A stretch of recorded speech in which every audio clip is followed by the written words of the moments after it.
What's up? What's happening? Welcome back to the Roughhandspodcast. I'm your boy Chuck, and today we got another one for you. Now, this one revolves around the downfall of Skip Bayless on Undisputed. Ever since we saw that last episode with Shannon was on, is when you lay your head on that pillow at night. You know, I gave you everything I had. You did. I gave you everything I had. Which was the views has tanked since then, and Skip Bayless has been exposed. Because from what it seems like, they needed Shannon Sharp more than they thought. Skip Bayless is finding out the hard way. He had to find out like Otis. Ain't nobody coming to see you, Otis. You wish you could work it the way I do, but you can't. Because the views on Undisputed has plummeted since Shannon left. Big problem for Fox Sports. Undisputed with Skip Bayless records historically bad numbers with only 50,000 viewers, while ESPN's rival First Take brought in 486,000 viewers. Following Shannon's departure from FS1, it wasn't completely shocking. Because if you were watching the show like how I was, you would have seen this coming. It was damn near inevitable. And it all started from Skip disrespecting Shannon over time. Shannon showed great composure, and he was level-headed, didn't overreact. Because when I first saw this happening, live watching it, I thought Shannon was going to jump over that table and hop on Skip.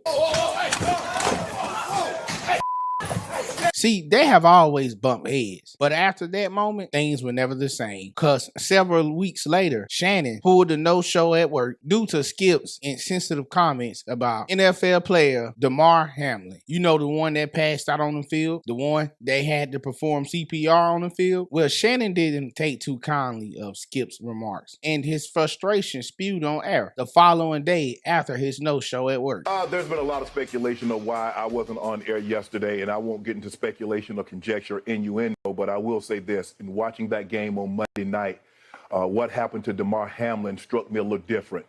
As a brotherhood in the NFL, when injuries happen, when we know injuries are part of the game, I've seen guys suffer ACLs and Achilles tear, but I've never seen anybody have to be revived and fight for their life on the field. So it struck me a little differently because I remember seeing my brother paralyzed on the field temporarily, and he was able to regain focus. Skip tweeted something, and although I disagree with the tweet, and hopefully Skip would take it down, but I didn't want it. Well, time out. I'm not going to take it down because I stand by what I tweeted. Skip, let me finish. All right, okay. Go ahead. No, you go. As you can tell, this bothers Shannon a lot. And Skip stood his ground on his comment. Skip didn't care at all. Because when you are in times of adversity, you can only hope things will get better for Shannon's sake. But the complete opposite happened. Because of several weeks later, that's when Shannon got into it at the Lakers-Grizzlies game with the entire Grizzlies and John Morant's father, T. Morant. And I previously talked about it. This is the incident what they are talking about. Unc was coming at the whole entire Grizzlies squad. Now, Shannon is not a small man. He is 6'2" himself. But did y'all see how small he was compared to Steven Adams? He was towering over him. Made him look small. At least I can say he didn't back down. He didn't tuck his tail like Detective Carter from LAPD. Whoa! Damn!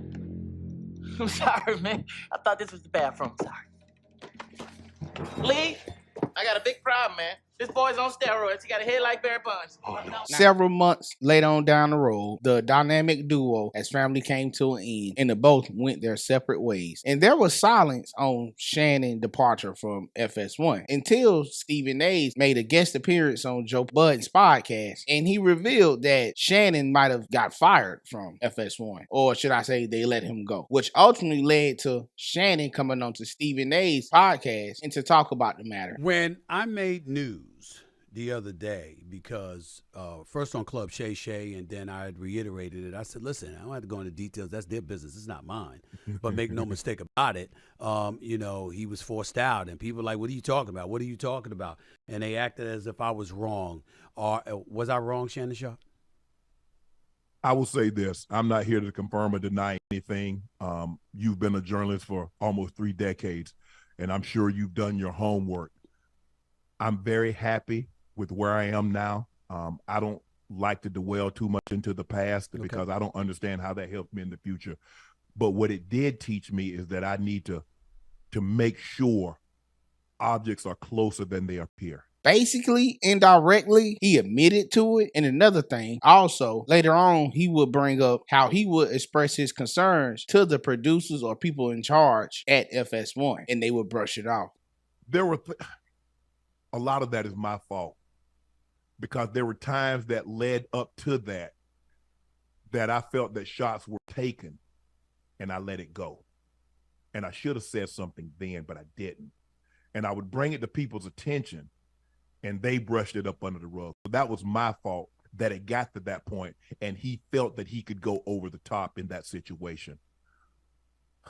So from what Shannon is telling, the producers at FS1 had already picked sides. They was rocking with Skip no matter what, which was a big fucking mistake because they got rid of the only personality on the show, the one everybody really tuned in to watch, because he would have you rolling with some of the things he would say on air. Say, boy, if you got to keep always being the bigger man, you're hanging around with too many small damn people. I'm not finna be the bigger man. I'm not going to let you keep taking your shots at me and I turn the other cheek.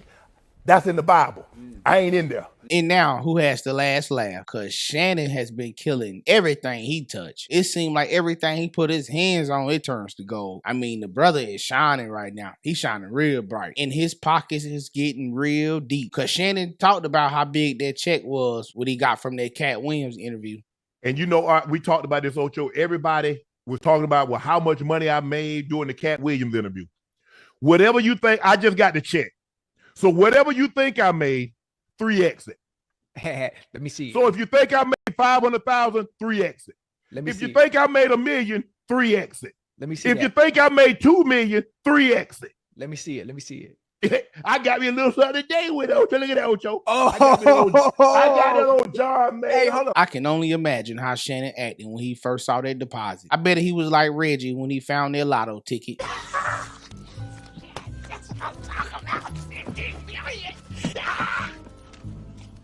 As for my conclusion, Skip Bayless and FS1 dropped a damn ball. They let go of their greatest asset, which was Shannon. Now, probably in the beginning, Skip was the biggest person, the bigger star. You know, everybody knew Skip. I mean, people knew Shannon, but it was really Skip was the main one. But eventually, Shannon surpassed Skip, and it wasn't even close no more. To where FS1 made a mistake because they thought Skip would be able to keep that show afloat, but turned out they were wrong. And now Shannon is laughing at their asses like,